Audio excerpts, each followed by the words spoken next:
One day my dad bought a Zenith television in '89. That was the most incredible thing I'd ever seen. Projection TV. So nice, the most expensive thing he probably had bought for our living room. He got it moved in, got it set up, plugged it in, and then he turned it on. But what he didn't know was that I got a hold of the remote before he hooked the TV up, and I had it sitting underneath my leg in the chair in the living room. He turned the television on and it came on just like he expected, and it looked great and he was so happy. But then I took the remote and I turned the power off. He said, "What the hell?" He turned the TV back on and it came on and everything was good, and he backed away from it and was looking at the screen, and that's when I turned the power off again. Well, now I could tell he was starting to get upset. "Dad, is it fully plugged in?" "Of course it's plugged in, Corey." "Do you think I'm stupid? I'm an engineer. What is wrong with this thing?" he said. He turned the power back on, he watched it, and just as I could tell, he was satisfied that it was going to be okay, and he started to turn away from the television. I turned it off. Oh my God, he lost it. He starts shouting, "I spent thousands of dollars on this piece of crap." He turned it back on and he watched it some more. Was suddenly satisfied that it's going to be okay. Started to turn around and I turned it off. He picked up the owner's manual and he slammed it on top of the television, and "I am so pissed off right now." It was then that I decided to hold the remote out where he could see it, and he turned the power on and he waited. Then he turned to me, saw me with the remote, and I turned the power off. And the look on his face, priceless!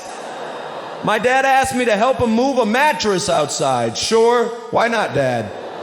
I grab one end, he grabs the other. We're carrying through the back door, and I realize that there is a pool in our backyard right behind my dad. I don't know why I kept silent, but I watched as he, in full work clothes, wallet, keys, everything, just toppled into the pool. My dad is a good-natured person, and when he emerged, clothes and all, he burst out laughing. Thank God! I thought I was going to call my life insurance policy holder and say, "Does your dad fallen in a pool and now is going to kill you fall into your coverage?" But no, Dad was cool. I miss you, Dad. I really do. It's funny how you don't know what the people in your lives mean until they're gone. I hope he's up there smiling at these stories. My brother had a very sorry bachelor party before he got married. I hadn't started drinking yet, but I was designated the driver. We went to some run-of-the-mill strip club, the first I've ever been at, to my knowledge. But they're all drinking and having a good time while I'm watching the clock tick and wonder which one of these guys I'm going to carry out on my shoulders. A very pretty stripper comes out and dances and disrobes to panties. Everyone is looking at her. My brother's friend Brian says, "Dude, go put $1 in her G-string." Yeah, I'm a freaking prude, so judge me, but I was like, I'm not paying some chick. I don't want to see dance in front of me. The whole table turned on me. And Brian, you are so going to do this, and thrusts $1 in my hand. "Now go."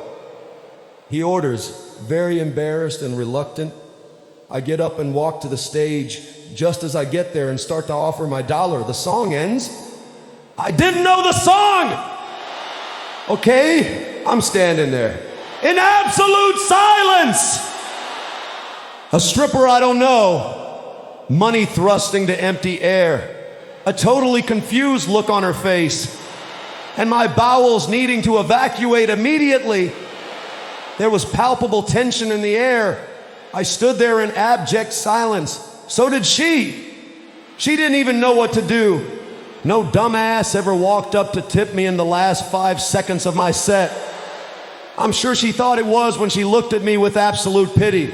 I thrust $1 forward and said, "Here!" I'm sorry. I was effing furious and embarrassed beyond belief. But what do I do when I face trauma? I go to my brother. He and Brian laughed at me. That's right, laughter. And yes, it was a 3-person bachelor party. I drove home some drunk douchebags that night who just couldn't forget the stripper. I totally embarrassed myself in front of good times. I dropped them off in Detroit.